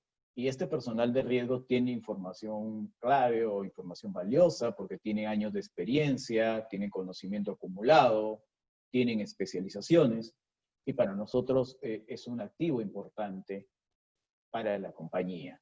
Por lo tanto, siguiendo las reglas de bioseguridad y cuidado de salud, no van a trabajar, y lo que algunas compañías lo que hacen es, están quizás, sí, contratando personal que no califique como personal de riesgo para reemplazar en las labores físicas. Pero a este personal de riesgo que yo tengo, sí lo quiero cuidar, sí lo quiero mantener, y voy a estar pagando remuneraciones. Pero estas remuneraciones, desde el punto de vista contable, tenemos que revisar. ¿Hay algún centro de costos? ¿Va a poder ser asociado a algún costo, algún producto? ¿Va a cumplir con las condiciones para poder ser reconocido como tal? ¿O lo debo tratar como un anticipo de remuneraciones? Y de ahí le voy a pasar la posta a Roberto para que nos comente cuál sería el tratamiento de esto. ¿Por qué? Voy a estar pagando remuneraciones por anticipado, pero el efecto en el producto o en los costos todavía se va a efectuar hacia futuro. Ese es un tema importante que ahí le paso la posta a Roberto para que nos comente. Y otro tema adicional que quería comentar es, si bien es cierto, ya mencionábamos el relacionamiento con las comunidades. Como consecuencia de esta situación de la pandemia, quizás las compañías mineras están llegando a nuevos acuerdos y compromisos con las comunidades. Es importante tenerlos identificados y evaluar si estoy ante un compromiso o una obligación para que deba ser registrada en los estados financieros de las compañías como una obligación o reveladas como un compromiso asumido. Y le paso la palabra a Roberto para que nos comente sobre este tema de la población de riesgo y las remuneraciones que se les puede estar efectuando. Adelante, Sí, muchas gracias, Juan Carlos. Efectivamente, en muchos casos el pago de estas remuneraciones a trabajadores que por alguna razón no están, digamos, generando o no están laborando de manera efectiva y que en consecuencia no puedan ser susceptibles de ser atribuidas a un centro de costos específico, en principio para efectos fiscales es plenamente deducible. ¿Y por qué digo esto? Porque el salario, la remuneración, es el mecanismo a través del cual el empleador se apropia de un factor productivo económico llamado trabajo. Y con esta apropiación, el trabajador lo que hace es poner a disposición del empleador su capacidad de trabajo. Y en consecuencia, la prestación ya está cumplida. Y en consecuencia, más allá de que por un tema coyuntural asociado a un evento de fuerza mayor como es el COVID-19, el empleador no puede aprovechar económicamente el trabajo productivo que está siendo puesto a disposición por parte del trabajador con motivo del pago de la remuneración, no inhabilitan la plena deducción como gasto de esas remuneraciones. Además, una cosita más que es, o sea, tener en cuenta que justamente el gobierno ha dispuesto u obligado a los empleadores a otorgar esta licencia con goce de haber, o sea, tú, trabajador, no puedes trabajar, pero el empleador debe continuar pagándoles. Entonces, en la medida que es una obligación dispuesta por el gobierno, ¿no? También, pues, justifica el tema que sea deducible, ¿no? Exactamente, Liliana, exactamente. Es un tema que refuerza y confirma, más que refuerza, confirma la plena deducción para efectos fiscales de esas remuneraciones. Muy bien, Juan José, continuamos. Sí, muchas gracias. Solo una pregunta, Lili. ¿Trabajo remoto o teletrabajo? Definitivamente algunas actividades, por su naturaleza, obviamente no pueden ejecutarse de manera remota porque son labores manuales o físicas. Independientemente de esto y tomando en cuenta personal de riesgo, obviamente la empresa tiene la obligación de cumplir con todos los requerimientos laborales, como lo vienen haciendo muchas empresas. Liliana. Es- sí, bueno, el tema del teletrabajo es un régimen que ya existía desde antes de la cuarentena, ¿no? Que consiste también, que es un acuerdo entre el empleador y el trabajador para que el trabajador preste los servicios en su domicilio a través de medios tecnológicos, ¿no? Entonces, ¿por qué es que el gobierno, digamos, creó esta figura del trabajo remoto para la cuarentena? Porque a diferencia del teletrabajo, el trabajo remoto podía ser impuesto por el empleador, ¿no? Pero tienen la similitud que se prestan los servicios desde el domicilio o fuera del centro de trabajo, pero la diferencia con el trabajo remoto es que el trabajo remoto no necesariamente requiere una herramienta tecnológica, ¿no? De repente, si el trabajador puede producir algo con una maquinaria especial, no sé, pues se le lleva la maquinaria a su casa y lo hace allá, ¿no? Y sigue siendo trabajo remoto, ¿no? Entonces, yo creo por eso es que estas normas van a tener que ser modificadas para que se puedan continuar aplicando después de la cuarentena. Gracias. Gracias, Lili. Gracias, Roberto. Ok, continuamos, Juan Carlos, con los impactos en el control interno. Sí, gracias, Juan José. Muy bien, hemos venido hablando cómo impactan los estados financieros, cómo me va a impactar las estimaciones, que voy a tener que revisar supuestos que rigen estas estimaciones, pero vayamos un poco más allá. Todo esto me va a afectar los números en los estados financieros, pero ¿y qué pasa de mi modo de operación? Que ya hemos visto ha cambiado. Esto implica también desde el punto de vista de control interno dar una mirada y ver cómo van a cambiar mis procesos y controles que yo tenía antes de. Por ejemplo, la documentación del control y cambios en los procesos deben ser monitoreados y debidamente aprobados.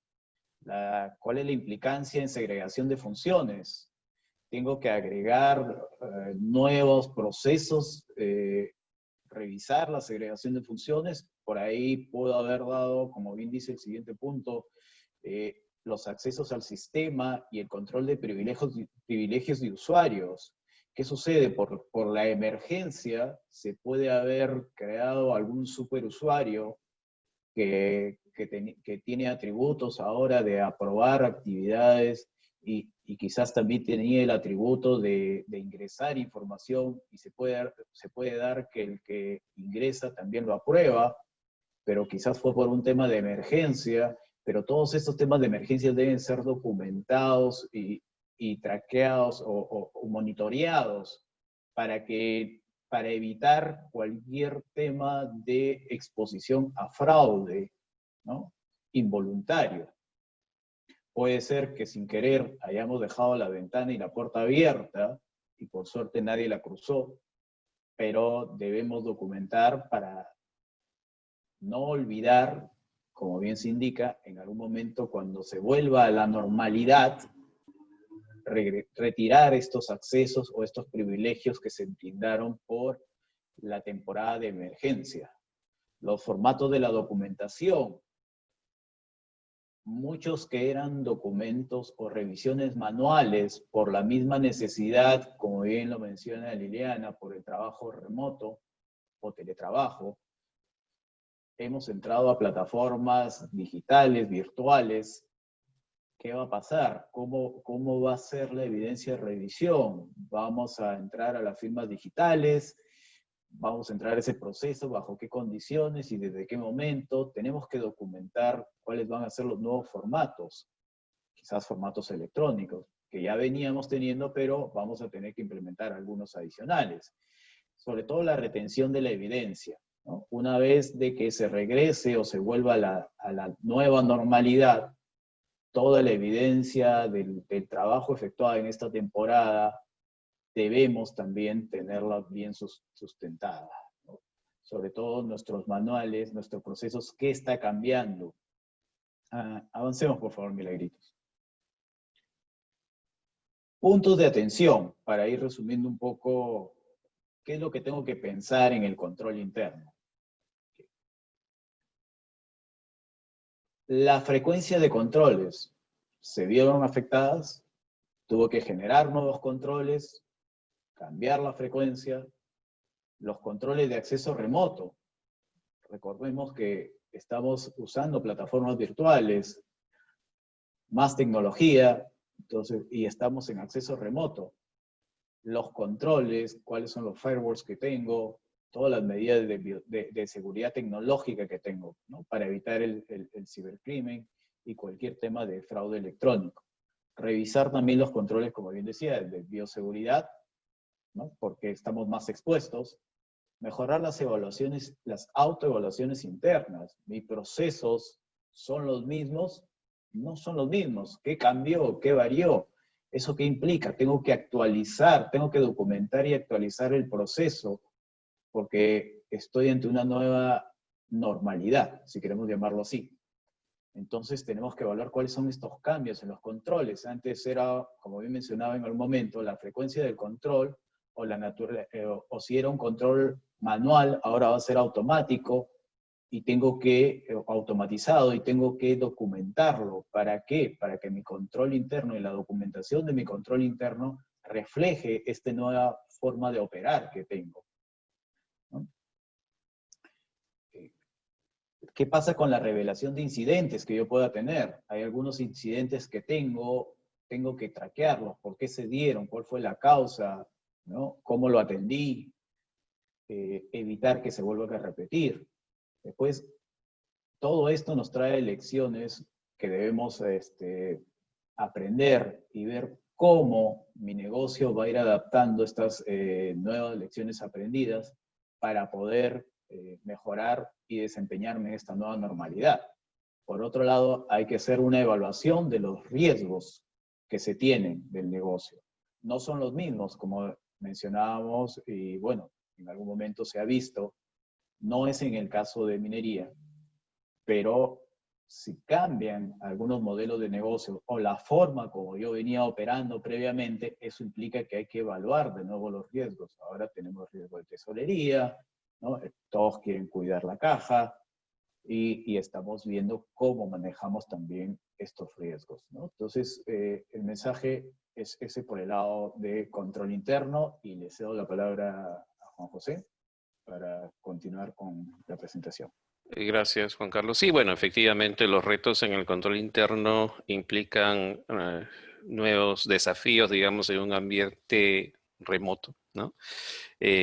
Muchas empresas definitivamente tenían ya controles establecidos, pero de una u otra forma, digamos, hay un incremento, digamos, de los controles que se ejecutan de manera remota. Y pasando, digamos, del punto de vista de un tercero, en este caso un auditor externo, digamos, algunas consideraciones que creo que es importante mencionar porque es muy probable, digamos, que estén en la mesa de discusión o de obtención de información como parte del proceso normal para la opinión de estados financieros al cierre del año, ¿no? En primer lugar, bueno, es necesario, hay que cuestionar de manera objetiva, ¿no? Los planes de gestión y los supuestos importantes, ¿no? A la luz de los efectos del COVID, a la luz de los efectos de la pandemia y de la cuarentena, muchos negocios, digamos, tienen que replantear muchos objetivos o parámetros preestablecidos, ¿no? Esto nos lleva, como auditores externos, a mantener el escepticismo profesional en el proceso. no es un cuestionamiento por cuestionar, sino es simplemente el hecho de asegurarnos, digamos, que el cliente, que las empresas han efectuado, digamos, este cuestionamiento de manera razonable y han evaluado todas las aristas potenciales que puedan derivar en un riesgo importante del negocio, ¿no? En tercer lugar, evaluar si estas suposiciones son realistas, si son alcanzables para la compañía y si son consistentes con el entorno económico en general. Usualmente lo que hacemos es una evaluación en el contexto del sector en el cual operan las empresas, ¿no? Importante también evaluar la idoneidad de las revelaciones, ¿no? Siempre hay una reticencia natural a revelar lo necesario y a veces lo necesario no necesariamente calza con los requerimientos de las normas contables. Entonces, es importante asegurarnos que las revelaciones que se incluyen en las notas de los estados financieros contengan los requisitos establecidos por las normas contables y las consideraciones del entorno que estamos viviendo. Y no menos importante, obviamente, revisar el diagnóstico, la evaluación, cálculo y documentación de los impactos del COVID-19. Hay muchas empresas registradas en la ASMB que han venido recibiendo comunicaciones de la ASMB porque el regulador ya está solicitando justamente conocer cuál es el impacto de la pandemia en la información financiera y en los resultados del negocio, ¿no? Esto es parte, digamos, de la información que va a ser requerida y que va a ser revisada por los auditores y por terceros en general, ¿no? O sea, son inquietudes normales que surgen dentro de este contexto. Y bueno, estamos llegando justo a la etapa final. La siguiente, por favor, Milagritos, básicamente algunas recomendaciones frente al COVID y le quiero ceder la palabra en primer lugar a Liliana. Gracias, Juan José. Como primera recomendación tenemos que debemos establecer una cadena de suministro resiliente, ágil y transparente y velar por la bioseguridad de nuestros colaboradores, ¿no? Darles salud y bienestar. ¿Qué significa esto? Esto significa o entraña por debajo es que tenemos que ser flexibles ante todas estas nuevas normas, estas nuevas medidas que tenemos que ir dictando conforme se vayan dando determinadas situaciones, ¿no? Referentes a lo del COVID-19, ¿no? Y eso debemos aplicarlo a toda nuestra cadena de suministro, teniendo en consideración que la empresa principal va a ser responsable por la seguridad y salud también de todas las personas que estén en su entorno, ¿no? Entonces es muy importante velar no solo por los temas sanitarios de nuestros propios trabajadores, sino también por asegurarnos que también los terceros que nos brindan servicios cumplan con ello. Y en segundo lugar, un aspecto importante es la transformación digital, ¿no? Teniendo herramientas tecnológicas ágiles y ciberseguridad, ¿no? ¿Por qué? Porque ahora, como se está implementando cada vez más y expandiendo el trabajo remoto, debemos pues tener unas herramientas tecnológicas que permitan que nuestro personal, nuestros proveedores, nuestros clientes puedan acceder a nuestros servicios de una manera no solamente más amigable, sino también segura, ¿no? Y por eso también es importante pues capacitar a los trabajadores y tener todos los protocolos y políticas internas para ello. Gracias. Roberto, por favor, si nos... Y aquí, en el tema de, digamos, de recomendaciones importantes, hay que actualizar los pronósticos y sensibilidades comerciales, financieras y tributarias. Un tema que reviste especial importancia en un escenario COVID-19 es, en especial en el tema de minería, es el tema de los contratos. Entonces, los contratos tienen que recoger los eventos de fuerza mayor y cómo impactan estos en el adecuado cumplimiento de las prestaciones de cada una de las partes para efectos de medir adecuadamente o modular adecuadamente digamos, la magnitud del ingreso tributable o del atributo fiscal, me refiero al gasto o costo del otro lado, ¿no? Esto es muy, muy importante, porque, digamos, de no tomarse en cuenta estas situaciones, podría generarse el caso de que se genere ingreso tributable por encima del ingreso que efectivamente se va a terminar cobrando, ¿no es cierto?, y tributándose sobre capacidades contributivas totalmente irreales, ¿no? Y para ello es importante diagnosticar, hacer la evaluación y cálculo y documentar los efectos de los impactos del COVID-19, no solo a nivel financiero, sino sobre todo también cuando estos impactos tienen un correlato fiscal. Gracias, Roberto. Otra recomendación es actualizar las políticas, procesos, controles y procedimientos. Desde el punto de vista contable y tributario tenemos que pensar y ver estas situaciones, como ya habíamos mencionado. Recordar que el control interno no podemos dejarlo de lado. Es un tema que tenemos que también llevarlo de la mano con estos cambios que se vienen, no solo en las estimaciones. Juan José, ¿nos comentas con los siguientes?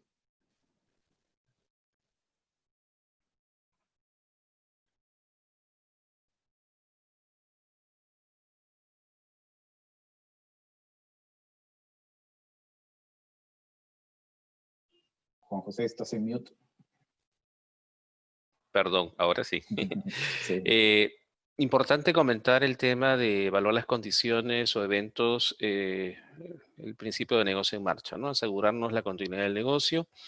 Pero sobre todo, digamos, siempre hay un plan de continuidad que tiene que reevaluarse en este caso. O sea, los supuestos que existían al 1 de enero del 2020 no necesariamente van a ser los mismos que existan al 31 de diciembre del 2020. Entonces, a lo largo de este año hemos experimentado muchas cosas, desde el teletrabajo, desde la quiebra de empresas, de las restricciones del crédito, N supuestos que de una u otra forma han afectado de diferente manera a los negocios, a las actividades, ¿no? Y el sector minero es un sector sólido, pero no necesariamente va a estar sin afectarse. Entonces es importante evaluar estas condiciones, revisar los supuestos de condiciones de negocio en marcha y asegurarse que el plan de continuidad efectivamente mantenga la validez y la certeza que se espera.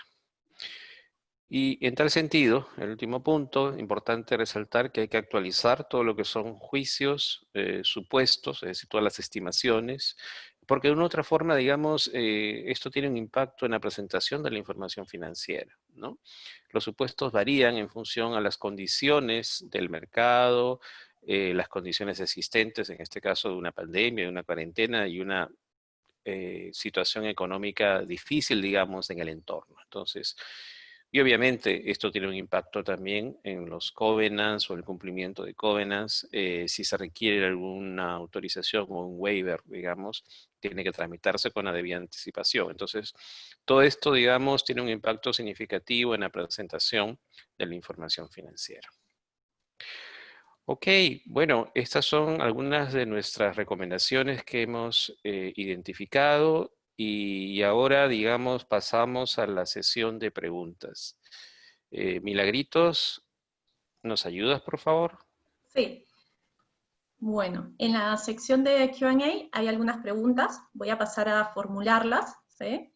Con respecto a temas laborales, para Liliana.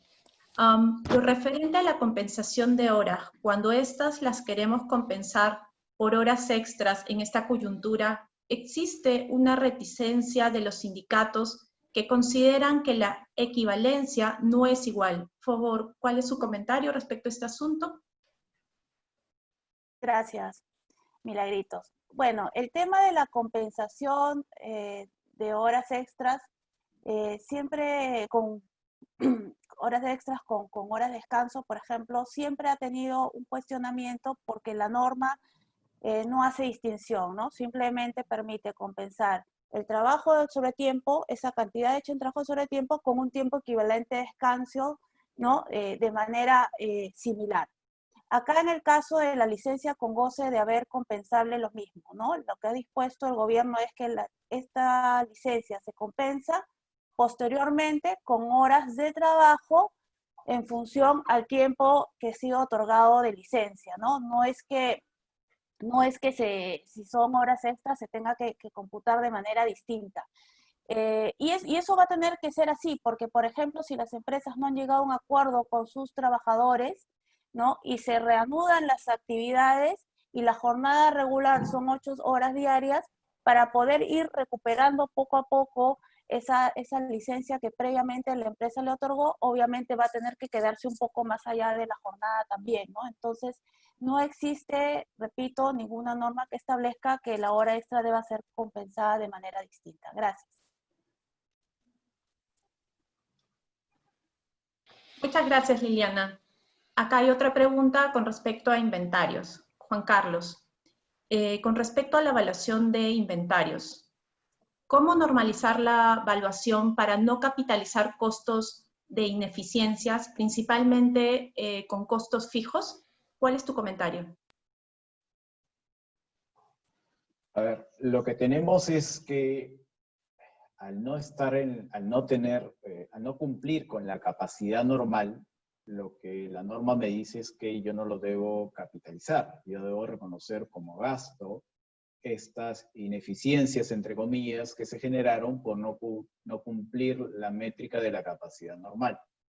Lo que se debe hacer es actualizar mi presupuesto de producción, que viene a ser el equivalente en muchos casos a la capacidad normal, en otras palabras, actualizar la capacidad normal esperada para el año, de tal manera que la producción real que se llegue a ejecutar esté alineada a los niveles esperados actualizados y no se tenga este desfase, como mencionaba, que quizás se vio en la segunda quincena de marzo hasta la primera semana de abril y que ya a partir de mayo empieza a regularizarse.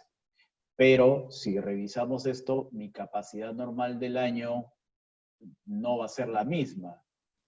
Parados hoy en junio, tengo una expectativa diferente a la que yo tenía en septiembre del año pasado cuando hice la primera estimación, quizás del presupuesto para el año 2020 y que fue cuando definí cuál era la capacidad normal.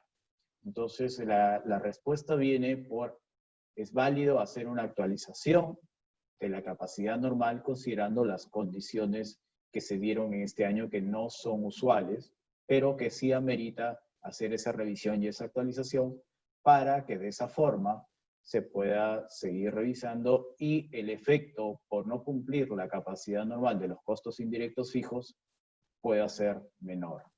Ahora, si la pregunta también viene por cuál es la evaluación que yo tengo que hacer de los inventarios o del producto terminado, si tengo inventario a largo plazo, tengo que hacer una revisión del valor neto de realización, el cual probablemente se pueda haber visto afectado por la caída de precios, pero es una caída momentánea, y considerando que tengo un inventario que es de largo plazo, a largo plazo de repente la expectativa ya es que se recupere su valor.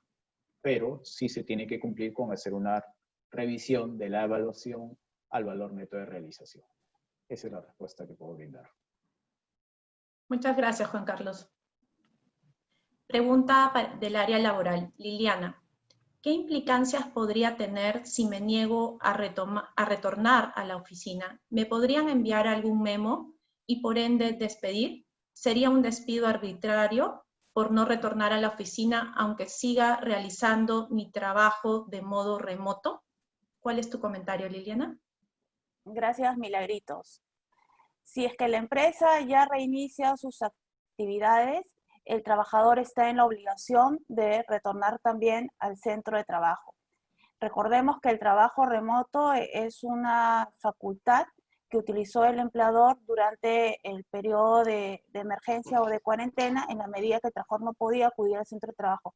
Pero si el centro de trabajo reinició sus actividades y cuenta de acuerdo a ley con todos los protocolos sanitarios y medidas de seguridad y salud de trabajo que se exigen de acuerdo a la normativa existente, entonces sí existe una obligación de continuar asistiendo al centro de trabajo, y si no asiste, el empleador podría considerar que esas inasistencias son injustificadas y dependiendo de cuántas inasistencias tenga, eso podrá dar lugar a un despido por abandono de trabajo. Gracias.